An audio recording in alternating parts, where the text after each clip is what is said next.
எண்ணமெல்லாம் சிறகடிக்கும், எண்களெல்லாம் வழி கொடுக்கும். எந்நாளும் ராஜமுகம், எளியோரின் ஏறுமுகம். எந்த நிலை வந்தாலும் வந்த நிலை மாறாத நமது Rajanilai. Rajanilai TV, channel of astrology.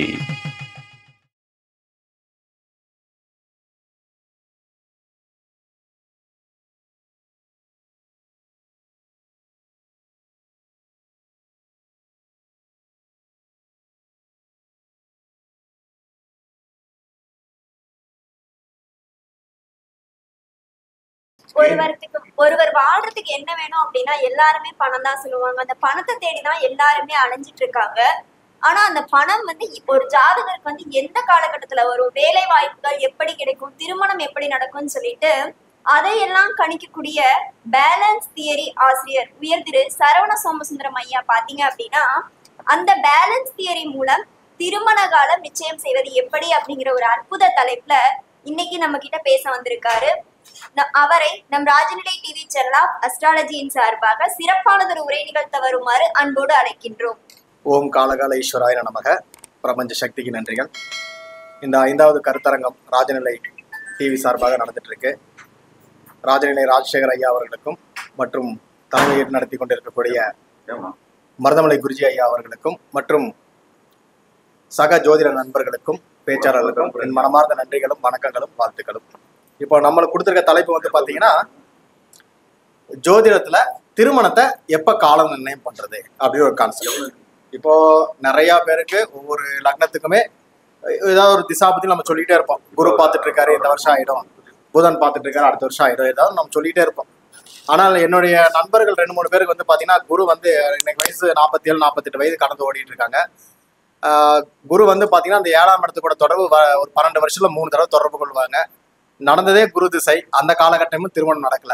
அப்ப ஏன் இதெல்லாம் ஆய்வு பண்ணும்போது நம்ம இது சொல்றக்கூடிய இடத்துல ஜோதிடம் கிடையாது. ஜோதிடம் ஒரு விதிகளை வச்சிட்டு இருக்கு. அதை நம்ம டிஃபைன் பண்ணணும். குரு பார்த்தால் கோடி நன்மை, குரு பார்த்தோன்னா குரு பார்வை வந்துருச்சு அப்படிங்கிறனால மட்டும் கல்யாணம் ஆகாது. குரு அப்படிங்கிறது சமூக ரீதியாக உங்களுக்கு கிடைக்கக்கூடிய அங்கீகாரம். அந்த இடத்த என்ன பண்ணாலும் தன்னுடைய பார்வையின் மூலமும் ஒரு விஷயத்த பாசிட்டிவான விஷயமா கிரியேட் பண்றாரு. அதுக்கு திசாபதிகள் ஒத்துழைத்தால் மட்டும்தான் திருமணம் அப்படின்னு இருக்கும். இப்ப சில பேருக்கு 7ஆம் இடத்தையும் குரு பார்க்கவே பார்க்காது. அந்த நேரத்துல கல்யாணம் ஆயிருக்கும். அப்ப இல்லைன்னு சொல்லிட முடியுமா? அப்படி கிடையாது.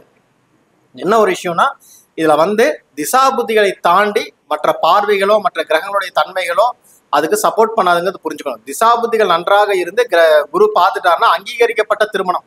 இப்போ லவ்வே பண்றாங்க, ஒருத்தர் லவ் பண்ணிட்டாங்க, வீட்டுல ஒத்துக்கல. இப்போ இந்த காலகட்டம் குரு பார்த்துட்டாங்கன்னா வீட்டுல கன்வின்ஸ் பண்ணிடுவாங்க. அப்போ அந்த குரு பார்க்கலன்னா மட்டும் அந்த கன்வின்சிங் நடக்காது. மற்றபடி திருமணம் என்பது அவங்க லைஃப்ல நடந்துடும். அப்போ திருமணம் நடக்கணுமா? நடக்கும். எப்ப நடக்கும்? அப்போ ஒவ்வொரு லக்னத்துக்குமே, இந்த 12 லக்னங்களுக்குமே ஒரு விஷயம் இருக்கு. அதனுடைய செயல்பாடுகள் எங்க இருக்குன்னு தெரிஞ்சுக்கணும். ஸோ நான் ஷார்ட்டா சொல்றேன். ஏன்னா இது ஒரு பெரிய சப்ஜெக்ட். நம்ம கிளாஸ்ல கொடுக்கக்கூடிய மெட்டீரியல். நான் எனக்கு கொடுக்கப்பட்ட டயத்துல ரொம்ப சிம்பிளா சொல்றேன், உங்களால் புரிஞ்சுக்க முடியும்னு எடுத்துக்கோங்க. பொதுவாக நவாம்சத்தை மிக்ஸ் பண்ணி எடுப்பாங்க எல்லாருமே. 7ஆம் அதிபதி திருமணம் ஆகணும்னா சில ரூல்கள் வச்சிருக்காங்க. அப்படின்னா 7ஆம் அதிபதி திசை, 7ஆம் அதிபதி நின்ற நட்சத்திரநாதனின் திசை, 7ஆம் அதிபதி நின்ற பாவாதிபதியின் திசை, இந்த திசைகள் போல திருமணம் ஆயிடும் சொல்லுவாங்க. சில பேர் என்ன சொல்லுவாங்க, நவாம்ச லக்னாதிபதிக்கு 7ஆம் அதிபதி திசை நடந்தால் திருமணம் ஆகும்னு சொல்லுவாங்க. சில பேர் என்ன சொல்லுவாங்க, நவாம்ச லக்னாதிபதி திசை நடந்தால் திருமணம் ஆகும்னு சொல்லுவாங்க. எல்லாமே ஒரு இடத்துல ஒத்து போகும். ஏன்னா ஏதாவது ஒரு ரூல்ல 12 லக்னங்களை ஏதாவது ஒரு இடத்துல மேட்ச் ஆகிட்டே இருக்கும். இதெல்லாம் காக்கா உட்கார பணமரம் விழுந்த கதை தான். சரிங்களா? அப்போ இது கிறிஸ்பா சில விஷயங்களை மட்டும் பாத்தீங்கன்னா இது இந்த இடத்துல நடந்துச்சுப்பான்னு நீங்களே சொல்லிடுவீங்க. அந்த அளவுக்கு இருக்கும். சரிங்களா? இப்போ நவாம்ச லக்னம் அப்படிங்கிறது பாத்தீங்கன்னா திருமணத்துக்கு மட்டும் இல்லை, அது சமூகத்துல இருக்கக்கூடிய தொடர்புகளை பற்றி பேசுவது. இங்க திருமணத்துக்கு கொண்டு வருவீங்க. திருமணம் என்பது, நவாம்ச லக்னம் என்பது திருமணத்தை பற்றி மட்டும் பேசாது. அது பிறப்பு முதல் இறப்பு வரை இருக்கக்கூடிய விஷயங்களை பேசுவதுதான் நவாம்ச லக்னம். உங்க பாதங்களை 9ஆ பிரிச்சு போட்டு எந்த சூழ்நிலையில எந்த மாதிரி விஷயத்துல சமூகத்துல இருந்து அந்த அங்கீகாரங்கள் உங்களுக்கு கிடைக்குங்கிறது தான் நவாம்சம். அப்ப நம்ம ராசி கடத்துல இது எப்படி அப்ளை பண்ணலாம் அப்படின்னு எடுத்தீங்கன்னா, ஒவ்வொரு லக்னத்துக்குமே 7ஆம் அதிபதி யாருன்னு பாத்துங்க. ஒரு 2 விஷயம் நடக்கும். 7ஆம் அதிபதி திசையில திருமணம் நடந்தவங்க உண்டு. அது ரூல் மாறவே மாறாது. இருக்கு. சில பேருக்கு 7ஆம் அதிபதி திசையில நடக்காது. 7ஆம் அதிபதி பாவத்துல, 7ஆம் பாவம் இருக்குல்லையா, அந்த பாவத்தில் நின்ற கிரகத்தின் திசை நடக்கக்கூடிய அமைப்பு சில பேருக்கு இருக்கும். சில பேருக்கு 7ஆம் அதிபதி நின்ற நட்சத்திரத்தினுடைய திசைகள் வரும்போது நடக்கும். சில பேருக்கு 7ஆம் அதிபதி நின்ற பாவத்தின் அதிபதி திசை நடக்கும்போது நடக்கும். இது எது சார் கரெக்ட்?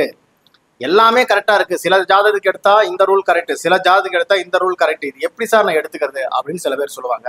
இன்னும் சில பேர் ஒரு படி மேல போய் 7ஆம் அதிபதி நின்ற பாவத்துக்கு எதிர்பாவத்துல என்ன கிரகம் இருக்கோ அதோட திசையில நடக்கும், இல்லைன்னா அந்த பாவ அதிபதி திசை நடக்கும். உதாரணத்துக்கு 7ஆம் அதிபதி மீனத்தில் இருக்காருன்னா புதன் திசை, 7 நேர் ஆப்போசிட் பாவம் என்னது மிதுனம், சரி கன்னி. அப்போ புதன் திசையிலையோ அல்லது புதன் இந்த கன்னி வீட்டுல ஏதாவது கிரகம் இருந்தாலும் அந்த காலகட்ட திசை திருமணம் ஆகும்னு சொல்லுவாங்க. ஒவ்வொருத்தருக்கும் ஒவ்வொரு விதமான ஆய்வுகள். பட் பராசர சித்தாந்தங்களில் சொல்லப்பட்டது இந்த விதிகளே கிடையாது. இந்த பராசர சித்தாந்தங்கள் சொல்லப்பட்டது வந்து ஒவ்வொரு பாவத்தினுடைய 10ஆம் பாவம் செயல்பாடுகளை நிர்ணயிக்கும். ஒரு பாவம் ஜெயிக்குன்னா 10ஆம் பாவம், 10ஆம் இடத்துல ஒரு பாவியாவது இருக்கணும்னு சொல்றோம். லக்னத்துக்கு 10ல ஒரு பாவி எப்படி இருக்கணுமோ அதே போல 7ஆம் பாவத்துக்கு 10ல ஒரு கிரகம் இருக்கணும். இருந்தாலும் ஒரு விஷயம் நடக்கும். இல்லைன்னா அந்த இப்ப நான் சொல்ற இந்த ரூலுக்குள்ளார அந்த விஷயங்கள் எல்லாமே அடங்கிடும். முதல்ல வந்து நான் வந்து எப்பவுமே ஒரு இடத்துல பேசும்போது இப்ப ரீசெண்டா வந்து பாத்தீங்கன்னா அணிசார்ந்த கிரகங்களை பத்தி நான் பேசிட்டு இருக்கேன். அந்த அணிசார்ந்த கிரகங்களை மிகப்பெரிய விஷயம். இது ஆரம்பத்துல இருந்து நான் யாருக்கும் கொடுக்கல, எனக்குன்னு வச்சுட்டு இருந்தா அது தப்புன்னு தோணுனதுக்கு அப்புறம் நான் இதை பேச ஆரம்பிச்சிட்டேன். அணிசார்ந்த கிரகங்கள் என்னன்னு தெரிஞ்சுக்கிட்டால் மட்டும்தான் இந்த ஜோதிடத்துல வந்து இந்த திருமணம் அப்படிங்கிற கால நிர்ணயத்துக்குள்ள நீங்க கொண்டு வர முடியும். மற்றபடி இந்த குரு சனி புதன் செவ்வாய் இதெல்லாம் வேண்டல. சூரிய திசையில கல்யாணம் ஆயிருக்கு, செவ்வாய் திசையில கல்யாணம் ஆயிருக்கு, கேது திசையில கல்யாணம் ஆயிருக்கு, ராகு திசையில கல்யாணம் ஆயிருக்கு, 9 கிரக திசைகளிலும் கல்யாணம் ஆயிருக்கு எல்லாத்துக்குமே. அப்போ அந்த கல்யாணம் அப்படிங்கிற எல்லா திசைகளுக்குமே அந்த கிரகங்களுக்கு என்ன சொல்றது நம்ம அதுக்கான பலம் இருக்கு. யாருக்கு என்னங்கிறத இங்க இருக்கக்கூடிய விஷயம். சரியா? அப்போ நான் சொல்ற இந்த கிறிஸ்பான சில ரூல்களை மட்டும் வச்சுக்கோங்க, அதை ஃபாலோ பண்ணுங்க. முதல் ரூலு, 7ஆம் அதிபதி திசை நடந்தால் திருமணத்திற்கான பாவங்கள் ஆக்டிவேட் ஆயிடுச்சுன்னு அர்த்தம். அந்த 7ஆம் அதிபதி கண்டிப்பாக திருமணத்தை செய்து வைக்கிறதுக்கு முழு அதிகாரம் இருக்கக்கூடியவர். இந்த மாதிரி இருந்ததுன்னா 2 விஷயத்த நீங்க செக் பண்ணிக்கணும். ஒண்ணு, 7ஆம் பாவத்துல எந்த கிரகமும் இருக்கக்கூடாது, அல்லது 7ஆம் பாவாதிபதி இருக்காரு இல்லையா. இப்ப உதாரணத்துக்கு மேஷ லக்னத்துக்கு சுக்கிர திசையில கல்யாணமாக நம்ம சொல்லிட்டோம்னா சுக்கிரன் சாரத்தில் எந்த கிரகமும் இருக்கக்கூடாது, அல்லது சுக்கிரன் வீட்டில் எந்த கிரகமும் இருக்கக்கூடாது. இல்லாமல் இருந்தால் 7ஆம் பாவாதிபதியே திருமணத்தை செய்து வைப்பார். சுக்கிர திசையே வரலன்னா தள்ளி போயிட்டே இருக்கும். சரிங்களா? இது நார்மலான நீங்க நம்ம பேசிக்கா படிச்ச ரூல்ல இருந்து எடுத்துக்கலாம். 2வது ரூல், 7ஆம் பாவாதிபதி திருமணத்தையே எனக்கு செய்து வைக்கல, திசையே போயிடுச்சு அப்படின்னீங்கன்னா அவங்க 7ஆம் பாவத்துல ஏதாவது கிரகம் இருக்கான்னு பாருங்க. அதுதான் திருமணத்துக்கான பாவம், திருமணத்துக்கான கிரகமா வேலை செய்யும். சரியா? சார் ரொம்ப குழப்பமா இருக்கு சார் அப்படின்னு சில பேர் இதெல்லாம் எடுத்துட்டு வருவீங்க. ஏன்னா இந்த மாதிரி குழப்பத்துல நானும் இருந்தேன். ஏன்னா நம்ம எங்க இருந்து அதை டிரைவ் பண்றோம்னு தெரிஞ்சாதான் உங்களுக்கு அது புரிய வரும். அதுக்காக சொல்றேன். ரொம்ப கிறிஸ்பா எடுக்கிற ரூல் இப்ப சொல்றேன், நோட் பண்ணிக்கோங்க. ஒரு 7ஆம் பாவாதிபதி உங்க லக்னத்துக்கு 7ஆம் பாவாதிபதிக்கு 10ஆம் அதிபதி யாருன்னு பாத்துக்கோங்க. அதுக்கு முன்னாடி அணி சார்ந்த கிரகங்கள் என்னன்னு தெரிஞ்சுக்கோங்க. அணி சார்ந்த கிரகங்கள் அப்படிங்கிறது குருவினுடைய அணி, சுக்கிரனுடைய அணி, அப்படி 2 அணிகள் இருக்கு. குரு கேது சந்திரன் சூரியன் செவ்வாய் ஓரணி கிரகம். சுக்கிரன் சனி புதன் ராகு இது ஓரணி கிரகம். சுக்கிரனுடைய அணி குருவினுடைய அணி எல்லாருக்குமே தெரியும். அந்த அணி சார்ந்த கிரகங்களை எடுத்துக்கோங்க. இதுல எந்த லக்னத்துக்கு உயிர் காரகத்தை ஒரு கிரகம் தருது, எந்த ஒரு அணி தருது, எந்த லக்னங்களுக்கு பொருளை ஒரு அணி தருதுன்னு தெரிஞ்சுக்கணும். இது தெரிஞ்சாதான் நீங்க திருமணத்தை பத்தி அங்க பேச முடியும். அப்போ மேஷ லக்னத்துக்கு எந்த அணி உயிர் காரகத்தை தருதுன்னு முதல்ல புரிஞ்சுக்கணும். மேஷ லக்னத்தை பொறுத்த வரைக்கும் உயிர் காரகத்தை தரக்கூடிய அணி வந்து குருவினுடைய அணி. குரு கேது சந்திரன் சூரியன் செவ்வாய் இந்த 5 கிரகங்கள் திசைகளாகவோ அல்லது இந்த 5 கிரகத்தின் சாரத்தில் இன்னொரு கிரகம் திசை நடத்தாமலோ அல்லது இந்த 5 கிரகத்தினுடைய திசைகள் வராமலோ திருமணம் கிடையாது. நீங்க சுக்கிர திசையில கூட கல்யாணம் பண்ணுங்க, ஆனால் அது சுக்கிரன் குருவினுடைய சாரத்தில் அல்லது குருவினுடைய வீட்டில் அல்லது சூரியனுடைய சாரத்தில் சூரியனுடைய வீட்டுல, சந்திரனுடைய சாரத்துல அல்லது சந்திரனுடைய வீட்டுல அல்லது கேதுனுடைய சாரத்துல இந்த மாதிரி உட்கார்ந்தால் மட்டும்தான் திருமணம் ஆகும், இல்லைன்னா ஆகாது. சுக்கிரனுக்கு திருமணத்தை கொடுக்கக்கூடிய அங்கீகாரம் மேஷ லக்னத்துக்கு கிடையாது. புரியுதுங்களா? ஏன்னா 7ஆம் பாவாதிபதி திருமணத்தை செய்து வைப்பார் அப்படிங்கிற ரூல் கரெக்ட். ஆனா பராசர சித்தாந்தத்தில் சொல்லப்பட்ட அந்த உயிர்காரகம் பொருள்காரகம் பிரிக்க தெரியணும். 2 அணிகள் அப்படிங்கிறது என்னன்னா, ஒரு அணி வந்து பாத்தீங்கன்னா குடும்ப ரீதியாக பொருளாதார ரீதியாக உங்களை நல்வழிப்படுத்தும். அதாவது உதாரணத்துக்கு உயிர்காரகம் அப்படிங்கிறது வந்து குடும்ப உறவுகளை பற்றி பேசுவது, பொருள் காரகங்கிறது பொருளீட்டக்கூடிய முறை, சம்பாதிக்கக்கூடிய விஷயம். அப்போ இந்த 2 அணிகள் ஒவ்வொரு லக்னத்துக்கும் எதுல லாபம் எதுல நஷ்டம்னு தெரியணும். அப்ப மேஷ லக்னத்தை பொறுத்த வரைக்கும் சார் கரெக்டா இருக்கா? தட்டிட்டாங்க.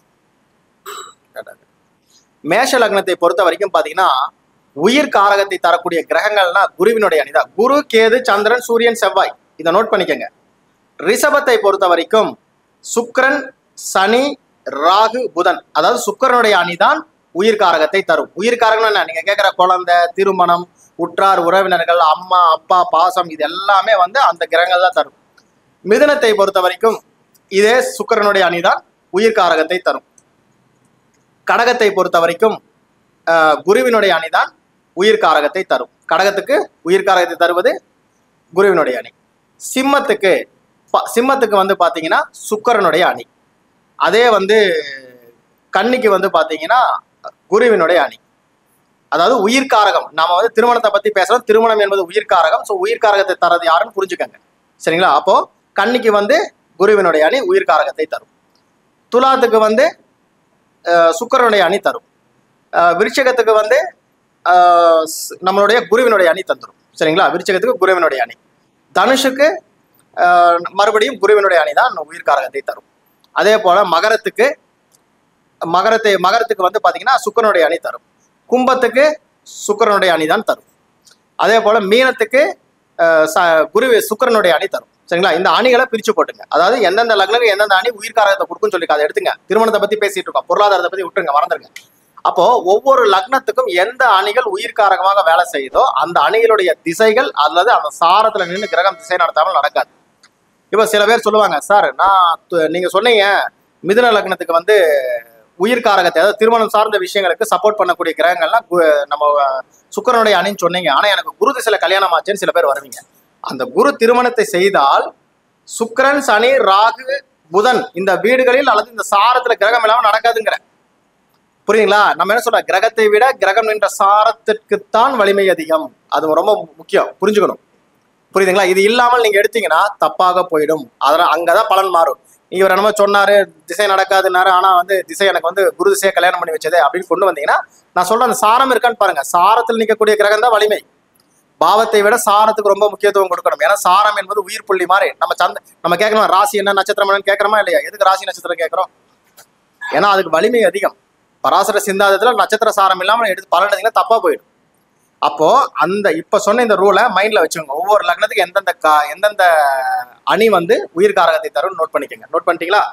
இப்போ மேஷ லக்னத்துக்கு எடுத்துங்களேன். மேஷ லக்னத்துக்கு நம்ம என்ன சொன்னோம், குருவினுடைய அணி உயிர்காரகமாக வேலை செய்யும், திருமணத்தை செய்து வைக்கும்.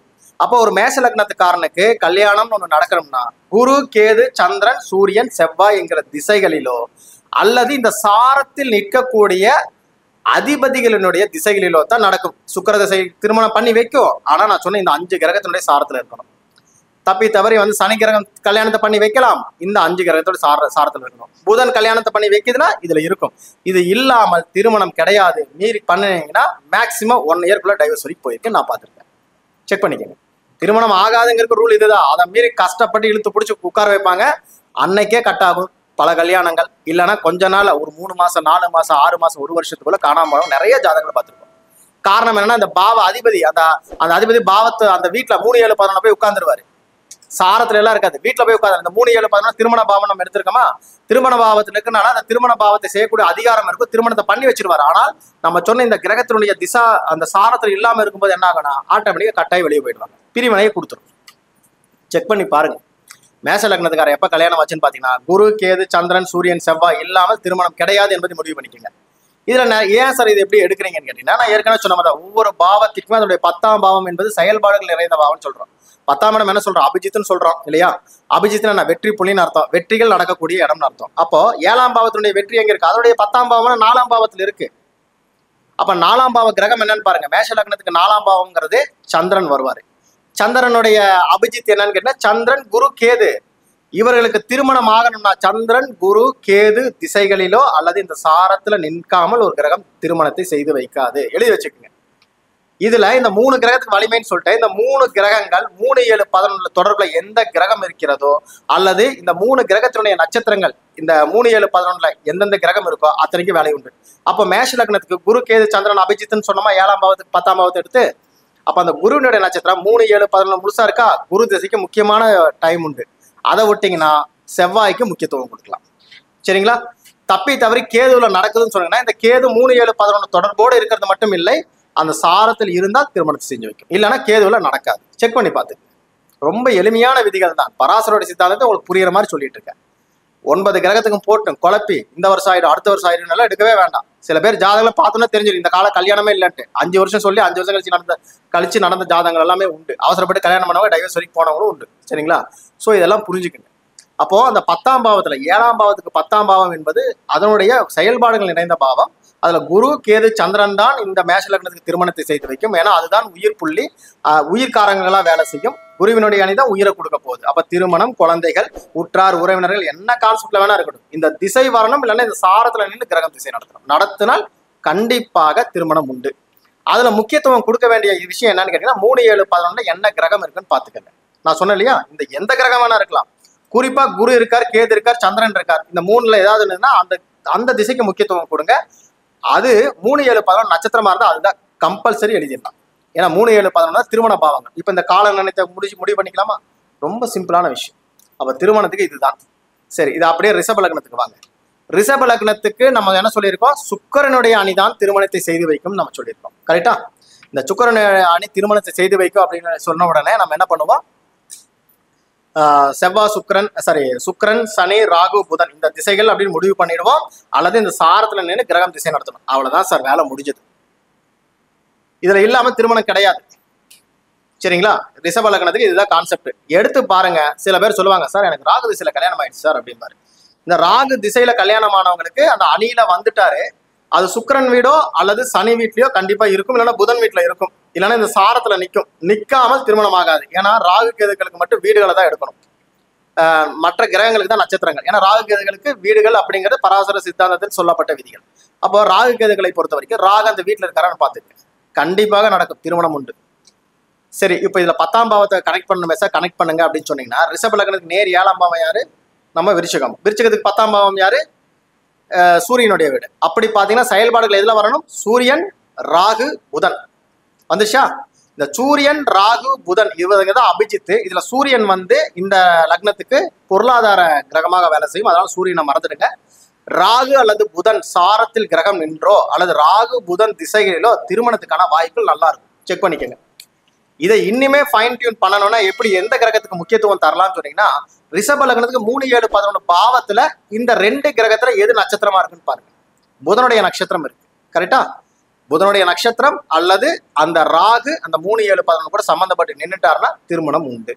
ஸோ புதனுக்கோ ராகுக்கோ முக்கியத்துவம் கொடுத்துடலாம். சில பேருக்கு சனி திசையில கல்யாணம் ஆயிடுச்சுன்னு சொல்லுவாங்க. சனி புதன் சாரத்திலேயோ அல்லது ராகு சாரத்திலேயோ இது மாதிரி நிற்கிதான்னு பார்த்துக்க. அந்த 3, 7, 11 நட்சத்திரங்களாக இருப்பதற்கு முக்கியத்துவம் தரணும். அதுல யார் யாரெல்லாம் இருக்காங்கன்னு பாத்தீங்கன்னா ரிஷப லக்னத்துக்கு குரு, சனி, புதன் இந்த 3 நட்சத்திரம் தான் 3, 7, 11 இருக்கும்.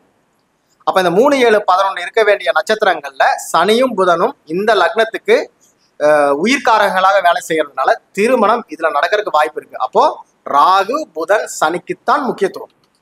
இந்த ராகு புதன் சனி 3ல ஏதாவது ஒண்ணு 3, 7, 11 கூட தொடர்புல இருந்ததுன்னா அதுதான் திருமணத்தை செய்து வைக்கும். சில பேர் சொல்லுவாங்க, சார் 2 கிரகம் இருக்கு, 3 கிரகமே இருக்கு, என்னன்னு கேட்டீங்கன்னா டிகிரி வைஸ் லோயஸ்ட் டிகிரி கொடுக்கறது தான் திருமணத்தை செய்து வைக்கும்.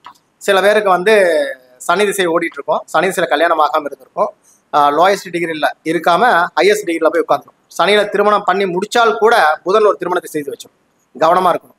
சில பேருக்கு கல்யாணம் கட்டாயி அதுக்கு புதன் சில திருமணமான ஜாதகங்கள் எல்லாமே உண்டு. ஏன்னா 3, 7, 11 இயங்கிட்டே இருக்குன்னு அர்த்தம்.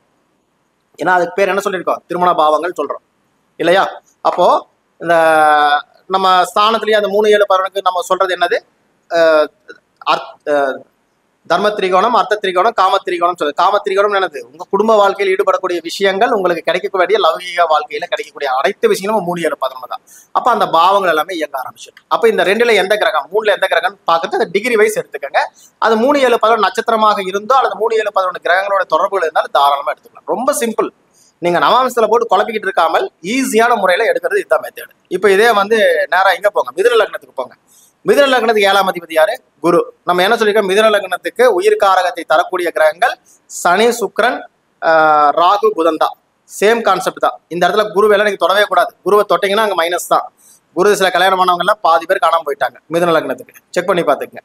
ஏன்னா இந்த குருவுல கல்யாணம் நடக்கணும், அது பாதகாதி பிளஸ் மாரகாதிபதி, அது ஒரு கான்செப்ட். அதை விட்டால் கூட நீங்க குருவுல திருமணம் ஆகுது அப்படின்னு சில பேர் சொன்னீங்கன்னா அந்த குரு சனி சாரத்தில், புதன் சாரத்தில், ராகு சாரத்தில் அல்லது சுக்கிரன் சாரத்தில் இல்லாமல் திருமணம் ஆகாது. ஏன் அப்படி நம்ம சொல்றோம் அப்படிங்கிறது நான் ஏற்கனவே ரூலை கொடுத்தாச்சு. ஏன்னா உயிர்காரங்களை தருவது சுக்கிரனுடைய அணி தான். சரி, இப்ப இந்த 7ஆம் பாவத்துக்கு 10ஆம் பாவம் யாரு? புதனுடைய வீடே வருதா? 7க்கு 10 தான் செயல்பாடுகள் நிறைந்தது. ஒவ்வொரு பாவத்துக்கும் 10ஆம் பாவம் ஒரு வேலையை முடிச்சு கொடுக்கும். 10ஆம் பாவம் தான் பொருள், நம்மளுடைய தொழில், நம்மளுடைய கர்மான்னு சொல்றோம். கர்மான என்ன? நீங்க செய்யக்கூடிய வேலை. அப்ப 7ஆம் பாவத்தினுடைய கர்மா எங்க இருக்கு? 10ஆம், அதுக்கு 10ஆன 4ல இருக்கு.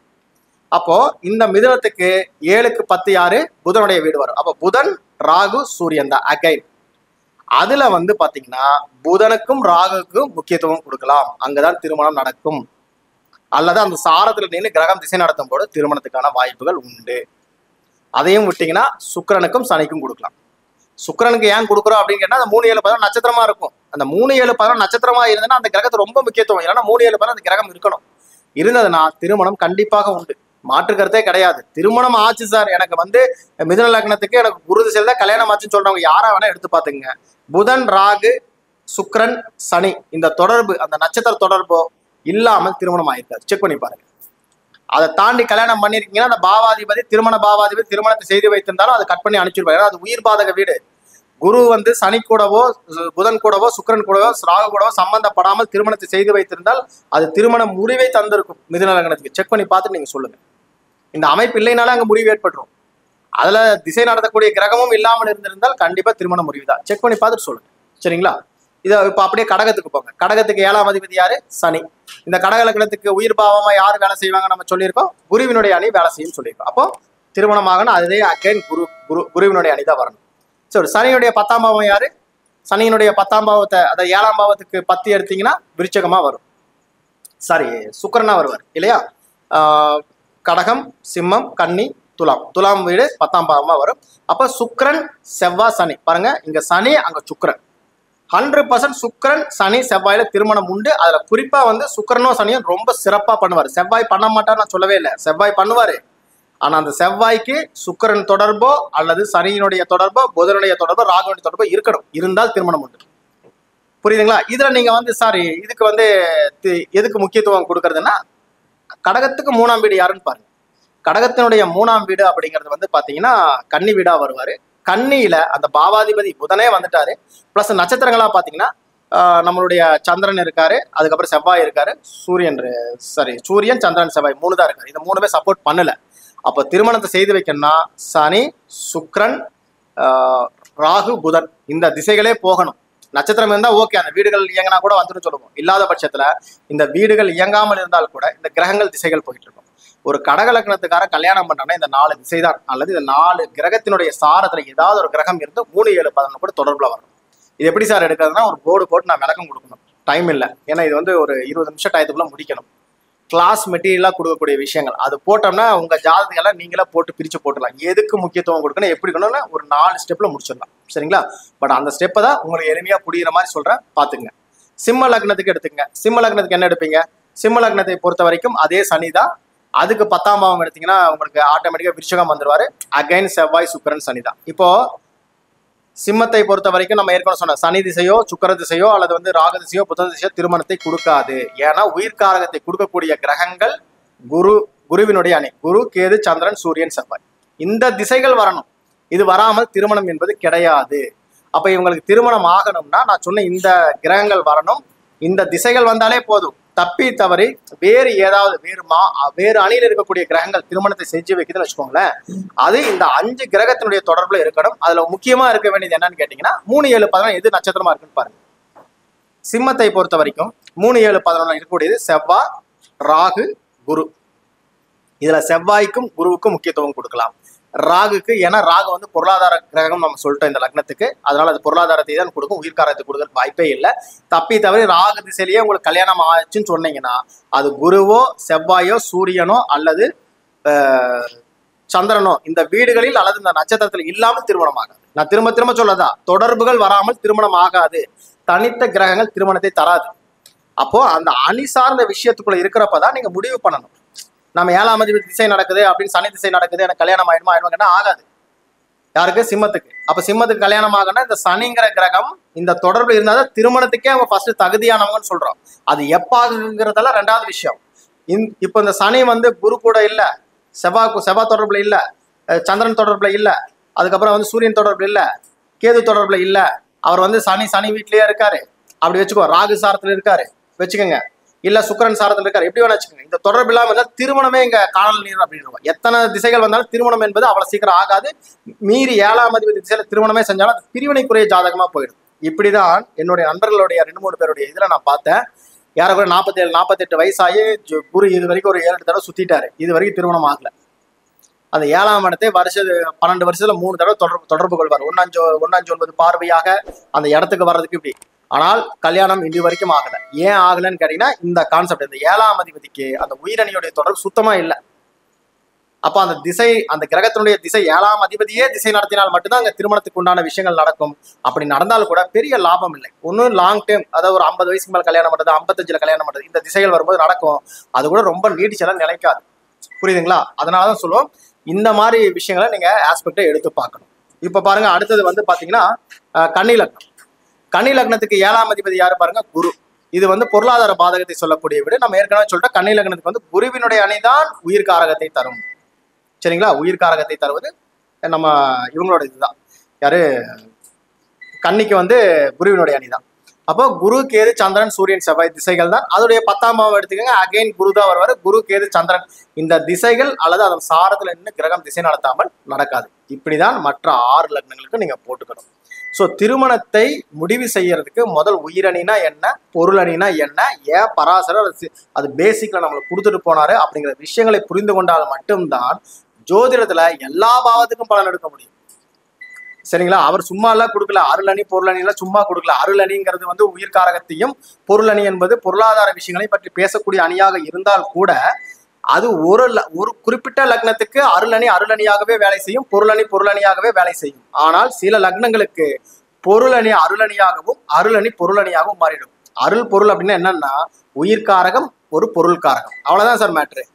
புரியுதுங்களா? அதை புரிஞ்சுக்கணும். நம்ம நினைச்சுக்கோ சுக்கரனுடைய அணையெல்லாம் காசு கொடுத்துரும், குருவினுடைய அணையில காசு கொடுக்காது நினைச்சிட்டீங்க. அது சில லக்னங்களுக்கு கொடுக்கும், சில லக்னங்களுக்கு கொடுக்காது. இதனுடைய ஆஸ்பெக்ட்ல தான் நீங்க பார்க்கணும். அப்போ உயிர்காரகங்கள் இயங்கும் பொழுது உங்க ஜோதிட ரீதியாக நீங்க உயிர்காரகத்துக்கு முக்கியத்துவம் கொடுத்துட்டு போய் பணத்துக்கு முக்கியத்துவம் கொடுக்காம இருந்தாலும் நீங்க லாஸ் வராது. ஃபர்ஸ்ட் லைஃப்ல எதுக்கு முக்கியத்துவம் கொடுக்கணுங்கிறது பாவங்களும் நட்சத்திரங்களும் அந்த அணிகளும் நமக்கு ஆல்ரெடி வந்து பராசர் டிஃபைன் பண்ணிட்டு போயிட்டாரு. அந்த டிஃபைனை மட்டும் நம்ம கரெக்ட் பண்ணாலே போதும். உயிர்காரங்க வேலை செய்யும் பொழுது காசை தேடி போடுறது, காசு பாவங்கள் காசு கொடுக்கக்கூடிய கிரகங்கள் வேலை செய்யும் போது உயிர் பாவத்தை தேடி போறது. இப்படிதான் பல பேருடைய வாழ்க்கை கெட்டு போயிட்டு இருக்கு. எது கிடைக்காதோ அதுக்கு தேடுவதுதான் மனிதனோட இயல்பு. ஆனால் நம்ம என்ன சொன்னா ஜோதிட ரீதியாக ஜாதக ரீதியாக எந்த கிரகங்கள் உங்களை வழி நடத்துகிறதோ அதுக்கேற்றபடி உங்களுடைய வாழ்க்கை முறையை நீங்க நிர்ணயிச்சீங்கன்னா நீங்க 40 வயசுக்குள்ள ஜெயிக்கணுங்கிற அவசியமே கிடையாது. உங்களுக்கு ஜெயிக்கிற விதி 55 வயசுக்கு மேலதான் இருக்குன்னா 55க்கு அப்புறம் தான் ஜெயிப்பீங்க. அது எங்க இருக்குன்னு இந்த அணி சார்ந்த கிரகத்தை தான் இருக்கு. 55 வயசுக்கு அப்புறம் தான் கல்யாணம் ஆகணும், 55 வயசுக்கு அப்புறம் தான் கிடைக்கும். ஒன்றும் பண்ண முடியாது. சில பேருக்கு பாருங்க 20 வயசுல கல்யாணம் ஆகக்கூடிய அமைப்பெல்லாம் வந்துட்டு போயிருக்கும். நம்ம கேட்போம், சார் சின்ன வயசுலேயே கல்யாணத்துக்குலாம் அமைப்பெல்லாம் பெண்களுக்கு பண்ணிடுவாங்க, ஆனா ஆண்களுக்கு பண்ண மாட்டாங்க. ஏன்னா ஆண்களுக்கு சில கடமைகள் இருக்கு அப்படிங்கிறனால ஒரு 27 வயசுல பண்ணலாம் நினைப்பாங்க, நடக்காம போய் 35-40 வயசுல எடுத்துட்டு போயிருக்கு. சில லக்னங்களுக்கு சீக்கிரமா கல்யாணம் ஆகி. இப்போ வந்து பாத்தீங்கன்னா நம்ம திருமணம் வந்து எப்படி கால நிர்ணயத்தை பண்றது அப்படின்னு நம்ம பேசியிருக்கோம். ஒரே ஒரு இதை மட்டும் நம்ம ஒரு உதாரண ஜாதகத்தோட போடுவோம். நான் ஏற்கனவே சொல்லியிருக்கேன், ஒவ்வொரு லக்னத்துக்குமே வந்து பாத்தீங்கன்னா உயிரணி பொருளணி நம்ம சொல்லியிருக்கோம். இப்போ வந்து நம்ம வந்து ஒரு மகரத்துக்கு வந்து ஒரு விஷயத்த பண்ணுவோம். ஒரு மகர லக்னம்னு வச்சுக்கோங்களேன். மகர லக்னம் அப்படி வச்சுக்கோம். இந்த மகர லக்னத்துக்கு சந்திரன் இங்க இருக்காருன்னு வச்சுக்கோங்க. இது நான் பார்த்த ஒரு ஜாதகம், சந்திரன் கேது சாரத்துல. சரிங்களா? கேது சாரத்துல இருக்க. மற்ற கிரகங்களை விட்டுருங்க, ஏன்னா நம்ம 7ஆம் அதிபதி தான் எடுப்போம். இப்போ இவங்களுக்கு வந்து முதல் திருமணத்தை கொடுக்கக்கூடிய அமைப்பு எதுக்கு இருக்குன்னா 7ஆம் பாவத்துக்கு இருக்கு, இல்லைன்னா 7ஆம் அதிபதி நின்ற சாரத்துக்கு இருக்கு. இதெல்லாம் பராசருடைய ரூல்கள். ஆனா நம்மளுடைய விஷயங்கள் என்னன்னா ரொம்ப சிம்பிளா பராசரம் சொல்லப்பட்ட விதிகள் என்ன, ஒவ்வொரு பாவத்தினுடைய 10ஆம் பாவம் அப்படிங்கிறது செயல்பாடுகள் நிறைந்த பாவம். அந்த பாவம் வந்து ஒரு விஷயத்த முடிச்சு வைக்கும். ஆரம்பிக்கிறது அதுதான், முடிச்சு வைக்கிறது அதுதான். திருமணம் முடிவுக்கும் அந்த 10ஆம் பாவம் தான், திருமணத்தை வந்து ஜெயிக்க வைக்கிறது அந்த 10ஆம் பாவம் தான். அப்ப 7ஆம் பாவத்தினுடைய 10ஆம் பாவம் எது? இது 4ஆம் பாவம். நம்ம என்ன சொல்லியிருக்கோம், இந்த லக்னத்தை பொறுத்த வரைக்கும் உயிர் சார்ந்த அணி எது, பொருள் சார்ந்த அணி எதுன்னு பாத்தீங்கன்னா உயிரை கொடுக்கக்கூடிய கிரகம் எதுன்னு கேட்டீங்கன்னா குரு, சந்திரன், அதுக்கப்புறம் வந்து பாத்தீங்கன்னா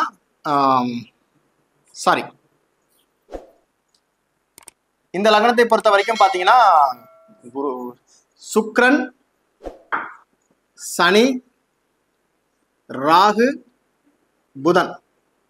இதுதான் திருமணத்தை முதல்ல கொடுக்கும். வேற எந்த கிரகத்துக்கும் அதிகாரமே கிடைக்காது. ஏன் அப்படின்னா இந்த லக்னத்தை பொறுத்த வரைக்கும் உயிர் காரகங்களாக வேலை செய்வது இந்த 4 கிரகம் தான். உயிரணி பொருளணி பிரிக்கிறோம் இல்லையா? சில லக்னங்களுக்கு உயிரணி உயிராகவும் பொருளணி பொருளாகவும் வேலை செய்யும். சில லக்னங்களுக்கு மாறிதான் வேலை செய்யும். அது ஒவ்வொரு லக்னத்துக்கும் ஆப்போசிட் லக்னங்களா வரும். இப்போ மேஷத்துக்கு வந்து பாத்தீங்கன்னா குருவினுடைய அணி உயிரணியாக வேலை செஞ்சா துலாத்துக்கு சுக்கிரனுடைய அணிதான் உயிரணியாக வேலை செய்யும். இதுதான் பராசருடைய சித்தாந்தம். 6 லக்னங்களுக்கு ஓரணியும் 6 லக்னங்கள் இன்னொரு அணியும் தான் வேலை செய்யும். ஒருத்த ஏமாந்தாதான் இன்னொருத்த பொழைக்க முடியும். அவன் ஏமாறும் பொழுது இவன் பொழைக்கணும், இவன் ஏமாறும் போது அவன் பொழைக்கணும். இதுதான் கான்செப்ட். பராசர சித்தாந்தத்துல அந்த பராசர ஹோராவெல்லாம் படிச்சீங்கன்னா நிறைய விஷயங்கள் இந்த மாதிரி புரிபடும். ஆனா கொஞ்சம் சிரத்தை எடுத்து படிக்கணும். இப்ப பாருங்க, இந்த 7ஆம் பாவத்துக்கு 10ஆம் பாவம் யாரு? செவ்வாய் அப்படிங்கிற வீடு. அப்போ இந்த கிரகத்தினுடைய அபிஜித் யாருன்னு கேட்டீங்கன்னா செவ்வாய், சுக்கிரன், சனி. இந்த அபிஜித்தை பத்தி நிறைய நம்ம வீடியோக்கள் பேசியிருக்கோம். நம்ம ராஜநிலையில நிறைய யூடியூப்ல வீடியோக்கள் இருக்கு, போய் பாருங்க. அப்போ இந்த செவ்வாய், சுக்கிரன், சனியில இந்த உயிர் காரகத்தை தரக்கூடிய கிரகம் எது? சுக்கிரன், சனி, ராகு, புதன் தான். அப்போ இந்த செவ்வாய்க்கு இங்க வேலை கிடையாது. இந்த 3 கிரகத்துல ஒரு கிரகம் தான் திருமணத்தை செய்து வைக்கும், அது கன்ஃபார்ம். பட் ஆனால் இந்த 3ல எதுன்னு அடுத்து நீங்க ஃபர்ஸ்ட் ப்ரிஃபரன்ஸ் கொடுக்க வேண்டியது சுக்கிரனுக்கும் சனிக்கும் தான். ஏன்னா இந்த ரெண்டுமே இந்த அணியில இருக்கு. சரியா? செவ்வாய் கொடுக்காதுன்னு அர்த்தம் கிடையாது. செவ்வாய் பண்ணலாம். செவ்வாய் திருமணத்தை செய்து வைக்கணும், குரு திருமணத்தை செய்து வைக்கணும், சந்திரன் பண்ணணும், கேது பண்ணணும், அதுக்கப்புறம் வந்து சூரியன் பண்ணணும் அப்படின்னு நீங்க கணக்கு எடுத்தீங்கன்னா, ஏன்னா 7ஆம் அதிபதி சூரியன் உட்கார்ந்தாரு. சூரியனுக்கு திருமணத்துக்கு தரக்கூடிய அதிகாரம் உண்டு. 7ஆம் பாவாதிபதி எங்க இருக்காரோ அந்த வீட்டுக்கு அதிபதிக்கும் ஒரு ஆப்ஷன் இருக்கு. ஆனால் அந்த கிரகங்கள் கூட இந்த கிரகங்கள் தொடர்புகள் இருக்கணும். சாரமாக சுக்கிரனோ சனியோ ராகுவோ புதனோ இல்லாமல் திருமணம் ஆகாது. திருமணம் வரணும்னா இந்த லக்னத்தை பொறுத்த வரைக்கும் இந்த 4 கிரகங்கள் தான் சப்போர்ட் பண்ணணும். அப்ப சாரத்துல வேற கிரகம் பண்ணி வைக்கலாம், ஆனால் சாரத்தில் இருக்கணும், இல்லைன்னா திருமணம் நடக்காது. அப்ப ஃபர்ஸ்ட் ஆப்ஷன் யாரு கொடுக்குறீங்க? சுக்கிர திசை இல்ல சனி திசை. இந்த 2 திசை போகுதா கல்யாணம் கண்டிப்பா உண்டு. நீங்க டைவர்ஸ் ஆகி பிரிஞ்சு போங்க, 10 நாள்ல காணாம போங்க, கல்யாணத்தை பண்ணி வைக்கும், கன்ஃபார்மா பண்ணி வைக்கும். சரி, இப்ப வந்து வேற ஏதோ ஒரு திசை நடக்குது அப்படி வச்சுக்கோ. வேற ஏதோ ஒரு திசை நடக்குது. சுக்கிரன் சாரத்துல சனி சாரத்துல தான் ஃபர்ஸ்ட் இம்பார்ட்டன்ட், அதுதான் முதல் இம்பார்ட்டன்ட். ரெண்டாவது வந்து செகண்ட் ஆப்ஷன் வந்து ராகுவும் புதனும். இதுல நம்ம பார்க்க வேண்டிய பாவம் என்னன்னு கேட்டா திருமண பாவங்கள் அப்படிங்கிறது 3, 7, 11. அப்ப இந்த 3, 7, 11 இந்த பாவத்துல ஏதாவது உயிரணிக்குள்ள இருக்கான்னு பாருங்க. அந்த ஆப்ஷன் நம்ம எடுத்துக்கணும். இப்ப குரு இருக்காரு 3ஆம் பாவமா, வரல, அணிக்குள்ள வரல. சந்திரன் வரல, செவ்வாய் வரல. இந்த 3 பாவத்துக்குமே அதிகாரம் இல்லை. இந்த 3 பாவத்துக்குள்ள என்ன நட்சத்திரங்கள் இருக்கு? ஒண்ணு குருவினுடைய நட்சத்திரம் இருக்கு, 2வது சனியினுடைய நட்சத்திரம் இருக்கு, 3வது புதனுடைய நட்சத்திரம் இருக்கு. இந்த 3லயும் அதே தான் இருக்கும், இந்த 3லயும் அதே தான் இருக்கும். அப்ப என்ன ஆகும்? சனி இருக்காரா, புதன் இருக்காரா? அப்ப திருமணத்தை செய்து வைக்கிறதுக்கு சுக்கிரன், சனி, புதன் இந்த 3ல தான் திருமணம். முடிவு பண்ணிக்கங்க. 9 பிளானட்டை 3ஆ பிரிச்சிட்டீங்க. அப்போ உங்களுக்கு எந்த கிரகம் திசை நடத்தினாலும், எந்த கிரக திசா புத்திகளை நீங்க வேற திசைகளே சொன்னாலும் சுக்கிரன், சனி, புதன் சாரத்தில் இல்லாமல் திருமணம் இல்லை. எழுதி வச்சுக்கோங்க. ஒண்ணு திசை நடக்கணும், இல்லைன்னா அதனுடைய சாரத்துல இருக்கணும். இது இல்லாம கல்யாணம் மட்டும் பண்ணி காட்டிடுங்க. புரியுதுங்களா? இதுதான் மேட்ரு. அப்போ இதுல எது அடுத்தது பண்ணணும்னு பார்த்தீங்கன்னா, இந்த இடத்துல நம்ம சொன்னோம்ல, இந்த 7ஆம் பாவத்துக்கு 10 அபிஜித் நம்ம சொன்னோம் இல்லையா? இந்த அபிஜித் எது எதுல இருக்கு? செவ்வாய், சுக்கிரன், சனி. அப்போ இதுல நம்ம எடுக்க வேண்டிய விஷயங்கள் என்னன்னு கேட்டீங்கன்னா, இவங்களுக்கு என்ன திசை ஆர்டர்ஸ் வருதுன்னு பாருங்க. இவங்க என்ன நட்சத்திரம், இப்போ கேதுல பிறந்திருக்காங்கன்னு நான் சொல்லிட்டேன். அப்ப கேதுக்கு அப்புறம் என்ன வரும்? கேதுக்கு அப்புறம் சுக்கிரன், சூரியன், சந்திரன், செவ்வாய், ராகு, குரு, சனி, புதன். பெண் ஜாதகமாக இருந்தால் ரொம்ப சீக்கிரம் கல்யாணம் பண்ணிடுவாங்க. இது சில பேருக்கு ஆண் ஜாதகம் வந்துடும். இவங்க தான் இங்க மாட்டுவாங்க. 25 வயசுல 20 வயசுல எப்படிங்க பையனுக்கு கல்யாணம் பண்ணுறது? ஒரு 5 வருஷம் போட்டுங்க, வீட்டுல ஒரு பொண்ணு இருக்குங்க, கல்யாணம் பண்ணிட்டு பண்ணலாமாங்க. அதுக்கப்புறம் அவன் சூரியன்ல பண்ண மாட்டான், சந்திரன்ல பண்ண மாட்டான். செவ்வாய் தப்பி தவிர அபிஜித்ல இருக்கு, ஆனா ஆப்ஷன்ல கிடையாது. தப்பி தவிர செவ்வாய் சுக்கிரனோ சனி கூடயோ தொடர்புல இருந்தால் கல்யாணம் ஆகும். இல்லைன்னா ராகு விட்டு ராகுவோ குருவோ இந்த தொடர்புல இருக்கும்போது மட்டும் தான் கல்யாணம் ஆகும். சில பேருக்கு கல்யாணமே ஆகாம போயிருக்கு. செக் பண்ணி பாருங்க. மகர லக்னத்தை நீங்க என்ன சொல்லுவீங்க? சன்னியாசி வீடுன்றீங்க. ஏன் சன்னியாசி வீடு ஆகுதுன்னா இதுதான். ஆனா சுக்கிர திசையில ஆடாத ஆட்டம் ஆடுவாங்க. புரியுதுங்களா? இதுதான் கான்செப்ட். இதை புரியாமல் நீங்க எடுத்தீங்கன்னா தப்பு. இது பெண்ணுக்கு வரும்போது 18 வயசுல கல்யாணம் பண்ண ஜாதகம் எங்கிட்ட இருக்கு. பெண்களுக்கு இயற்கையாவே பண்ணிடுவாங்க, சீக்கிரம் பண்ணிடுவாங்க. எவ்வளவு சீக்கிரம் வருதோ தாட்டி விட்டுட்டு நம்ம நிம்மதியா இருக்கலாம். ஏன்னா பெண்களை வீட்டுல வச்சிருக்கிறதுங்கிறது ரொம்ப கஷ்டம். ஏன்னா பேர் கட்டக்கூடாது, பார்க்கணும், பருவ வயது எல்லாத்தையும் பார்த்து டக்குன்னு பண்ண பசங்களுக்கு அதெல்லாம் கண்டுக்க மாட்டாங்க, விட்டுருவாங்க. அப்போ இந்த காலகட்டம் வரும்போது பையனோட ஜாதகமா இருந்தால் ரொம்ப ஜாக்கிரதையாக இருக்கணும், ரொம்ப இம்பார்ட்டன்ட். ஸோ இப்போ தப்பி தவறி சூரியன் வந்து சுக்கிரன் கூட தொடர்பு, சந்திரன் தொடர்பு, இங்க கல்யாணம் ஆயிடும். ஆகாதுன்னு நான் சொல்லவே இல்லை. 7ஆம் அதிபதிக்கு திருமணத்துக்கான அமைப்பு இருக்குன்னு சொல்லிட்டோமே. ஆனால் அந்த சந்திரன் எப்படி இருக்கணும்? அந்த சந்திரன் இந்த தொடர்புல இருக்கணும். சுக்கிரன், சனி, புதனுடைய தொடர்புல இருந்தால் திருமணம் ஆகும். சந்திரனே கேது சாரம் ஆகுமா? ஆகாது. சூரியன் வீட்டுல போய் உட்காந்துட்டாரு, கரெக்டா? தப்பி தவிர செவ்வாய் வீட்டுல இருந்தா திருமணத்தை பண்ணி வைப்பாரு, அங்க திருமண முறிவை கொடுத்துருவாரு. குரு வீட்டுல இருந்தாலும் பிரச்சனை தான்.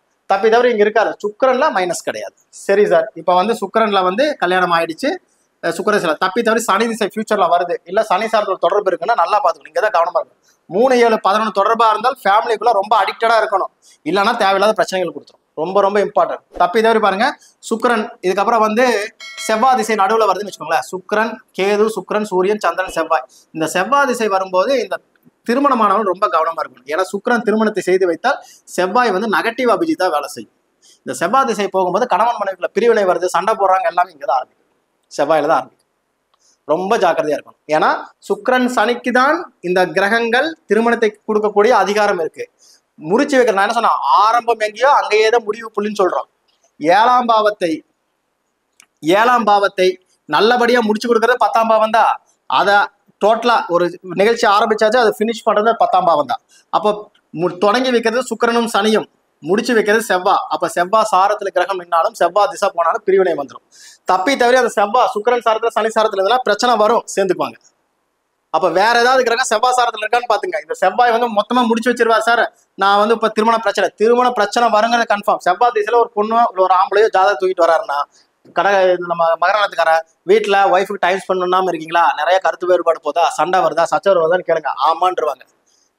அதுக்கு நீங்க என்ன வேணா காரணம் சொல்லலாம். 4ஆம் பாவம் 11ஆம் பாவம் சுகஸ்தானம் அவுட்டு, காரணம் பொருளாதாரம் இல்லை, அதனால வீட்டுக்குள்ள பிரச்சனையான்னு கேட்டீங்கன்னா ஆமான்ருவாங்க. இதுதான் ஸ்டார்ட் ஆகும். இந்த சுக்கிரன், இந்த செவ்வாய் வந்து சுக்கிரன் கூடயும் சனி கூடயும் தொடர்புல இருக்கிற வரைக்கும் பிரிவினையாக இருக்கும், கருத்து வேறுபாடா இருக்கும், பெருசா எல்லாம் டைவர்ஸ் வரைக்கும் போகாது. தப்பி தவறி செவ்வாய் சாரத்துல ஒரு கிரகம் இல்லை, செவ்வாய் திசை நடத்துறாரு, அந்த செவ்வாய் வந்து சூரியன் கூட இல்ல சந்திரன் கூட இல்ல வந்து ஒரு நம்ம குரு கூட எல்லாம் உட்காண்டாருன்னா அது டைவர்ஸ் வரைக்கும் போகும்.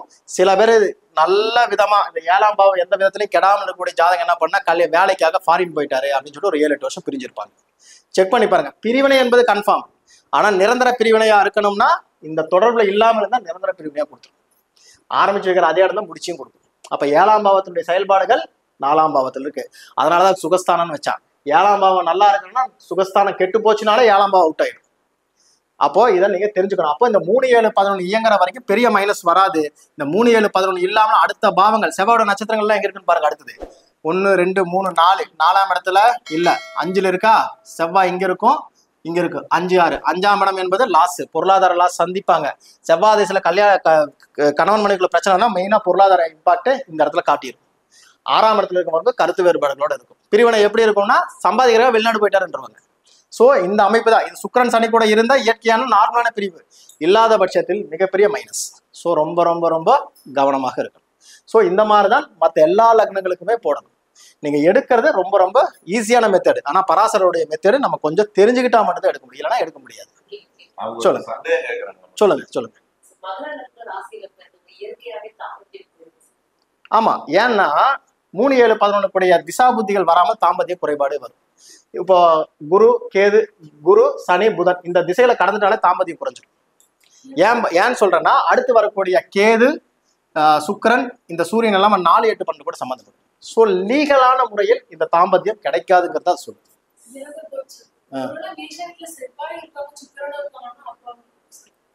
இருக்கிறது வேற, சாரத்துல இருக்கணும். சாரத்துல இருந்தா தப்பிச்சிடுவாங்க. செவ்வாய் வந்து சுக்கிரன் சாரம் இங்க வாங்கி உட்காந்துச்சுன்னா பிரிவினை எல்லாம் கொடுக்காது, அது பிரச்சனையோட இருக்கும். ஆனா சண்டை போட்டாது ஒன்னா இருப்பாங்க, ஒரே வீட்டுக்குள்ள சண்டை போட்டு இருப்பாங்க. தப்பி தவறி சுக்கிரன் சாரத்துல இல்ல சூரியன் சாரத்துல போயிட்டாருன்னா அது ரிஸ்க். ஏன்னா பொதுவாகவே 8 கூடையவனா போயிட்டாரு, பிரச்சனையா. 10க்கு இது வந்து உயிரை கொடுக்காத கிரகம் நம்ம சொல்லிட்டோம். உயிரை கொடுக்கணும்னா இவங்க தான் உயிர் சார்ந்த விஷயங்களை கொடுக்கறதுக்கு இவங்களுக்கு தான் அதிகாரம். அப்போ பொருள் சார்ந்த விஷயத்த வேணா கொடுக்கும், அந்த உறவு காரகத்தை பிரிச்சு வச்சிடும். புரியுதுங்களா? அப்ப அந்த அமைப்பு இருக்கான்னு கொஞ்சம் செக் பண்ணிக்கணும். அப்ப இதை வச்சுதான் நம்ம வந்து திருமண பொறுத்தல இருந்து போடுறோம். நான் சில பேருக்கு ஜாதகம் கல்யாணம் பண்றீங்கன்னா கஷ்டங்கள்னு சொல்லி தான் கொடுக்குறோம். கேட்காம 27 நாள் பிரிஞ்சு வந்த ஜாதகம் எங்கிட்ட இருக்கு. நான் பொருத்தம் பார்த்து இது செட் ஆகாது கல்யாணம் பண்ணாதீங்க சொல்லி கேட்காம கல்யாணம் பண்ணி 27ஆவது நாள் பிரிஞ்சுட்டாங்க. அப்ப நீங்க ஏன் பொருத்தம் போட்டு கொடுங்க, நீங்க போட்டு கொடுங்க நாங்க பாத்துக்கிறோன்னு சொல்லிட்டாங்க. நான் ஒரே வார்த்தை சொல்லிட்டேன். என்ன சொல்லிட்டேன், சார் போட்டீங்கன்னா திருமணம் ஆகாது, பெண்ணுக்கு நீங்க அவசரப்பட்டு பண்றீங்க, தயவு செஞ்சு தப்பா நினைச்சுக்காதீங்க, இது நடக்காத, நாங்க பொண்ணுக்கு எப்படியாவது சொல்லி புரிய வச்சுக்கிறோம் அப்படி ஒரு ஜாதகம் பார்த்தேன். நான் வந்து வாய்ஸ் மெசேஜா கொடுத்தேன், நாளைக்கு எனக்கு பிரச்சனை வரக்கூடாதுன்னு. இது பண்ணுனா ப்ராப்ளம் கொடுத்துட்டோம். 27 நாள் ஆன ஜாதகம் கையில இருக்கு, வெறும் 27ஆவது நாள் தாலி கழட்டி இஷ்டம் தான். ஸோ இந்த அமைப்பு இருக்கக்கூடாது, ரொம்ப ரொம்ப இம்பார்ட்டன்ட். அப்ப இந்த 3, 7, 11 வர வரைக்கும் சண்டை சச்சரவுகளே வந்தாலும் பிரிய மாட்டாங்க. ஏன்னா இது தாம்பத்தியத்தை சொல்லக்கூடிய பாவங்கள். 3, 7, 11 இணக்கமான பாவங்கள். 4, 8, 12 அப்படிங்கிறது உங்களுடைய லக்னத்துக்கு தனிமைப்படுத்தக்கூடிய வாழ்க்கை தான் 4, 8, 12. அப்ப இந்த பாவங்கள் வேலை செய்யக்கூடாது. அதான் மேட்டர். புரியுதா? 7ஆம் பாவத்துக்கு 10ஆம் பாவம் ஏன் வேலை செய்யணும்? இதுதான். ஏன் லக்னத்துல வந்து நம்ம சொல்றோம் 1, 12 எடுக்காதீங்க, 2, 12 எடுக்காதீங்க. 1, 12ங்கிறது அடுத்தவனுக்கு 2, 12ஆ போயிடும். 4, 10 எடுக்காதீங்க. ஏன் சொல்றோம்? லக்னத்துல இந்த லக்னங்களை எல்லாம் சேர்த்தாதீங்கன்னு ஏன் சொல்றோம்? சிம்பிள். இதுதான் கான்செப்ட். ஏன்னா 1, 2, 4, 10 எல்லாம் எடுத்தீங்கன்னா அது ஒன்னோட செயல்பாடு இன்னொன்று முடிச்சு கட்டிடும். சீக்கிரமா பிரிவினை கொடுக்கக்கூடிய அமைப்பு. நல்லா இருப்பாங்க, டாப் மோஸ்டா போவாங்க, அப்படியே போட்டு கீழே அடிக்கதான். 4, 10 லக்னங்கள் இணைக்கக்கூடாது. ஸோ இது எல்லாமே திருமண பொருத்தத்திலையும் பார்க்கணும். இந்த நட்சத்திரங்கள் இந்த மாதிரி இயங்காமல் திருமணத்தை நீங்க சொல்லவே கூடாது. இப்படி ஒவ்வொரு பாவத்துக்குமே பார்க்கும்போது தான் திருமணம் எப்ப ஆகுன்னு சொல்ல முடியும். ஸோ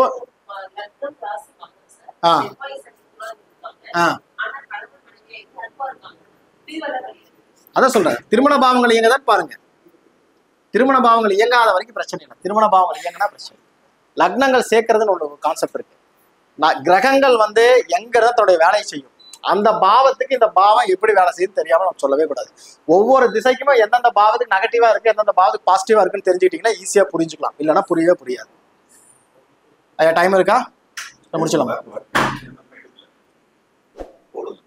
இன்னி ஒரு லக்னம் மட்டும் சொல்றேன் பாருங்க. ரிஷப லக்னமா போட்டுருவோம். சரி சரி.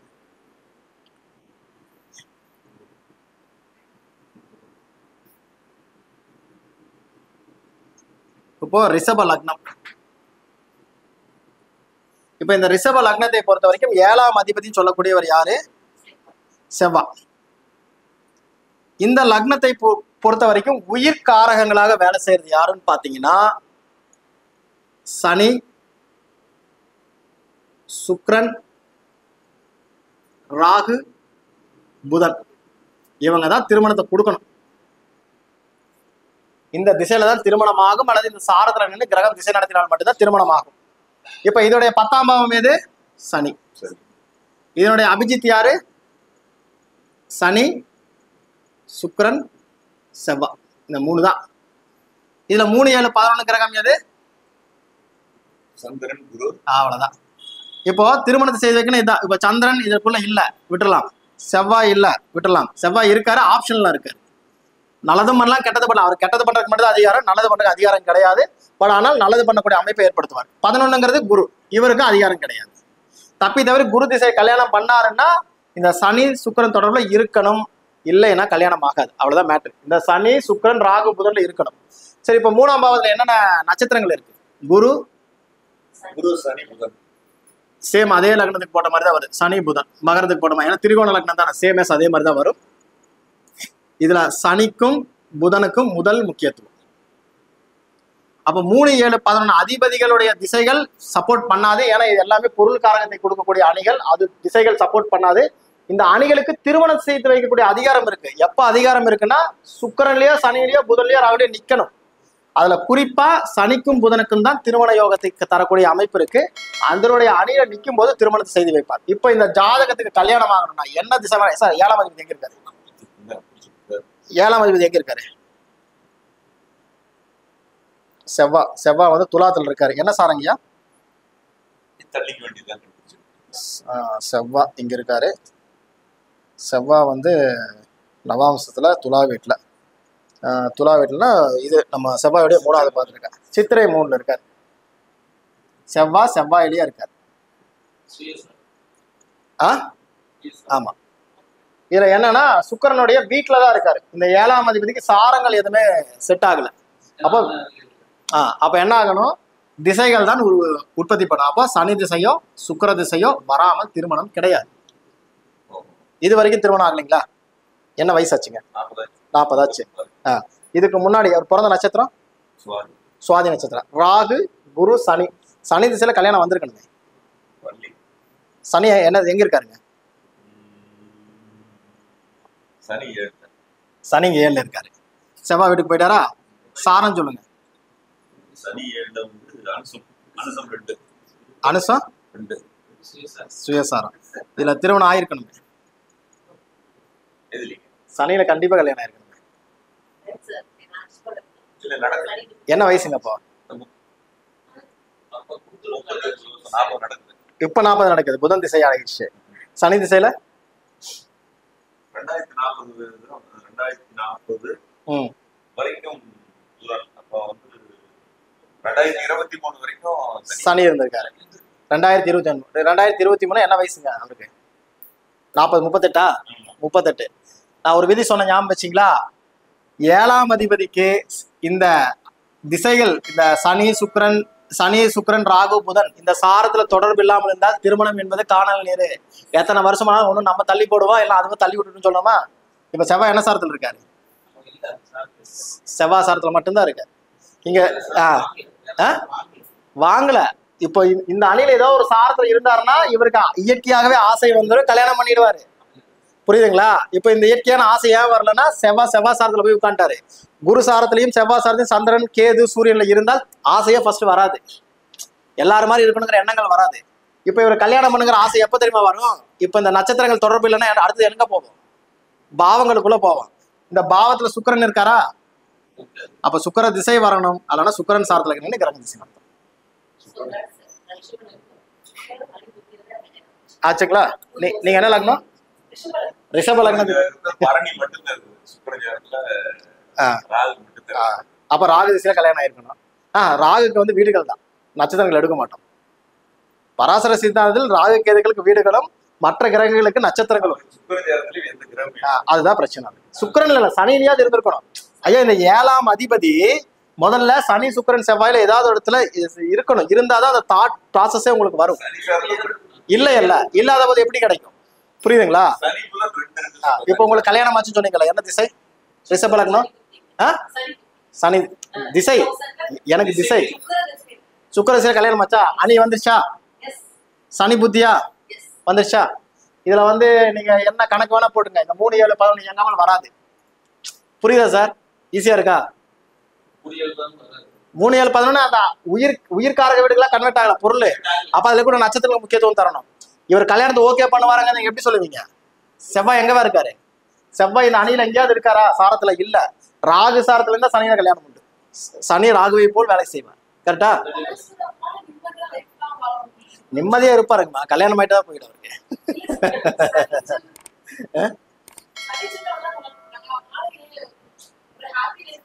இல்ல பொதுவாகவே சனி செவ்வாய் தொடர்புகள் ஆகாது.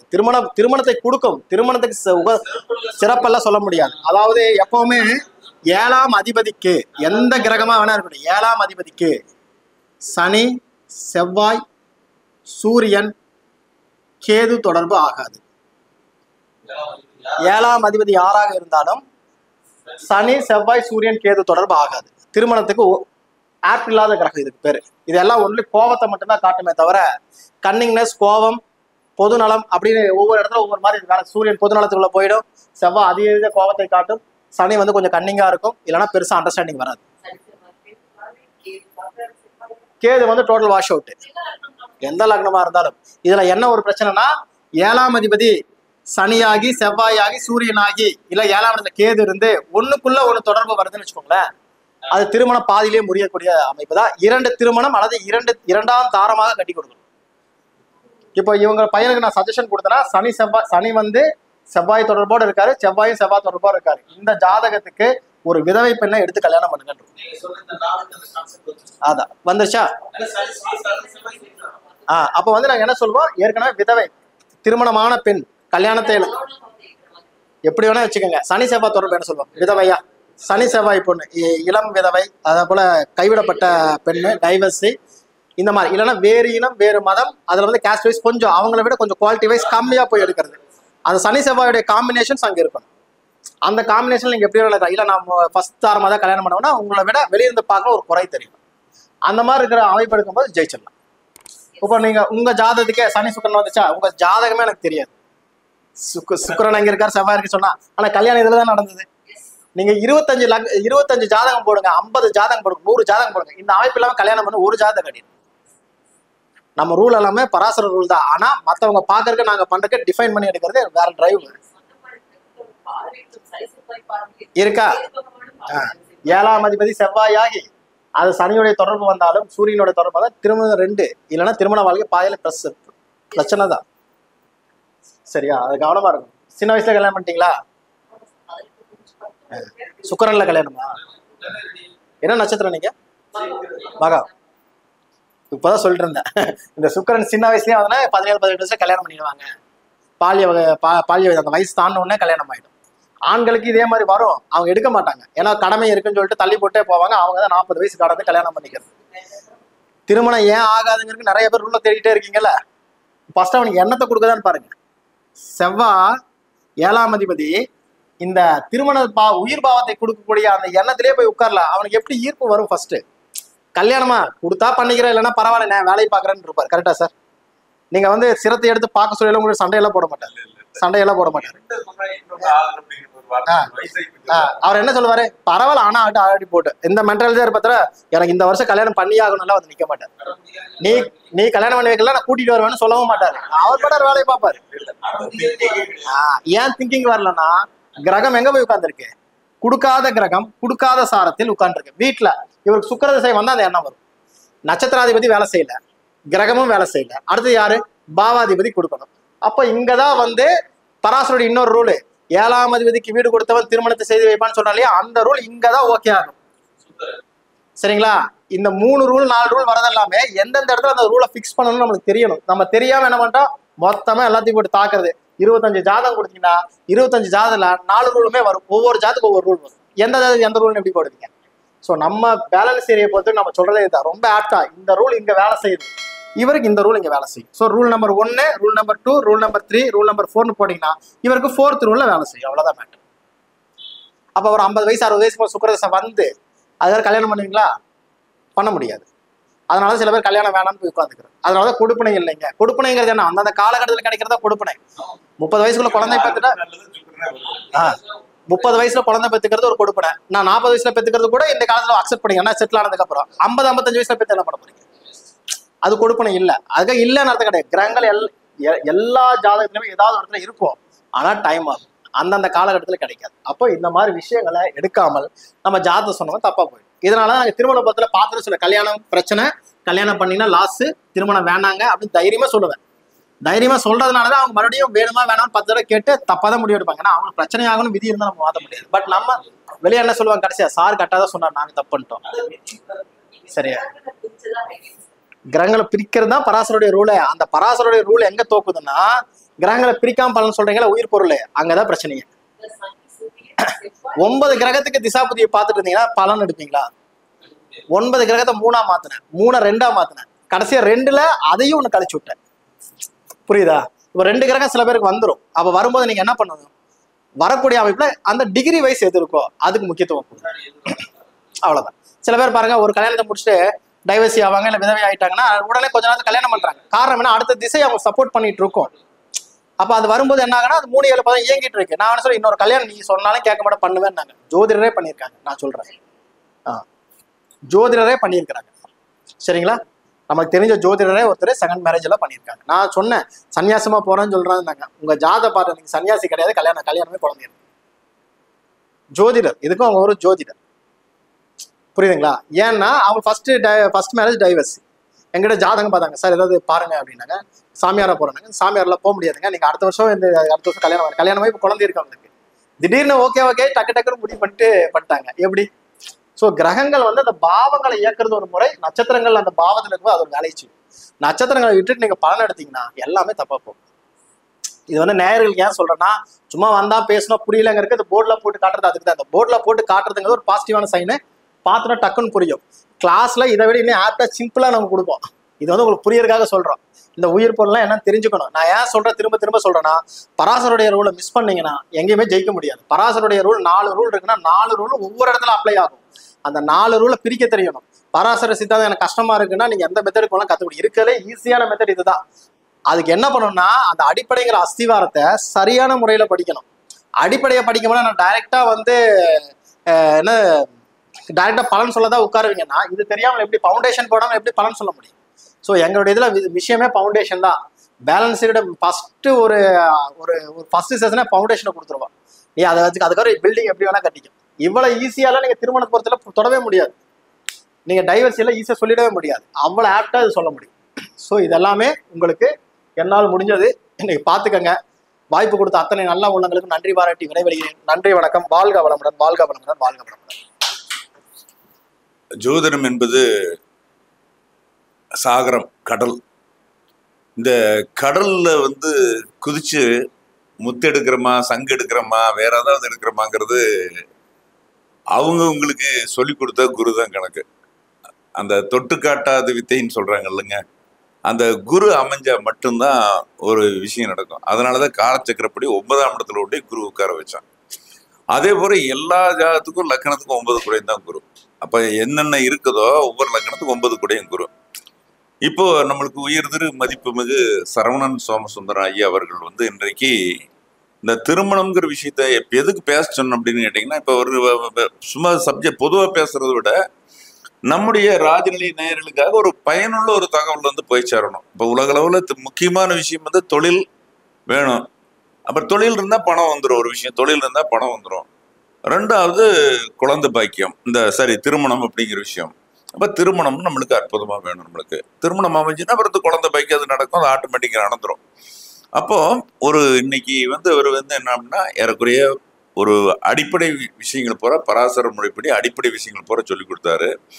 ஒரு ஜாதகத்தை போட்டு இப்படித்தான் இந்த ரூல்ஸ்கள் விதிகள் இருக்குது, இந்த விதியை தாண்டி எதுவும் நடக்காது, இந்த கணக்குக்குள்ளதான் எல்லாம் இருக்குது அப்படிங்கிற விஷயத்த வந்து புட்டு புட்டு புட்டு விட்டு வச்சாரு. அப்ப இதுதான் அடிப்படை விஷயம். அப்போ ஒரு இப்ப இது யாருக்கு பயன்படுனா, இது பார்த்து கொண்டிருக்கிற அனைத்து ஜோதிட நல்லுள்ளங்களுக்கும், அதே மாதிரி வந்து ராஜநிலை டிவி நேயர்களுக்கும் எல்லாத்துக்கும் பயன்பட இருக்கும். அட நாமளும் கூட பேலன்ஸ் தியரி படிச்சுக்கலாமேன்னு ஒரு எண்ணம் வர்ற மாதிரி ஒரு உண்டாகக்கூடிய வாய்ப்பு வந்து எல்லாம் உண்டு. ஏன்னா இப்ப சுலமா பலன் சொல்றது பாத்தீங்கன்னா இப்பதான் நடக்கும். எஸ் நோன்னு தான் இப்ப உலகமெல்லாம் எதிர்பார்த்துட்டு இருக்கு இல்லைங்களா? அப்ப அந்த அற்புதமான பதிலை கொடுத்து அவருக்கு ராஜநிலை டிவி சார்பில் வந்து மிகுந்த மகிழ்ச்சியும் நன்றியும் அன்பையும் வெளுத்திக் கொள்கிறேன். நன்றி, வணக்கம் ஐயா. நன்றி. சரி.